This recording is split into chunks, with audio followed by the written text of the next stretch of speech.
Magandang umaga ulit mga kasaka, no? Ang ipakikita ko naman sa inyo ay kung paano i-maintain na malinis at hindi mabaho ang ating mga kulungan ng ating mga alagang hayop, ano? Lalo na ang baka natin, ano? Kung makikita nyo, no? Ang dumi ng baka natin, umaga, tanghali, hapon ay kinakahig natin dito sa labas, ano? Yan. Iniipon muna natin dito. At pagdating ng hapon ay atin siyang isinasako. Halos tuyo na yan pagdating ng hapon. Kaya makikita nyo, meron akong mga nakasakong mga dumi ng baka natin. Ano? Yan.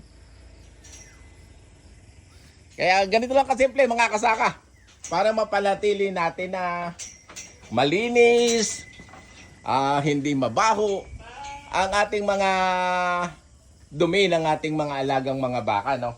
So, hanggang dito na lang mga kasaka, no?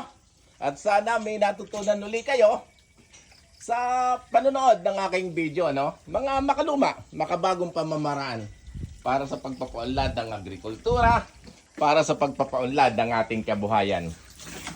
Bye-bye!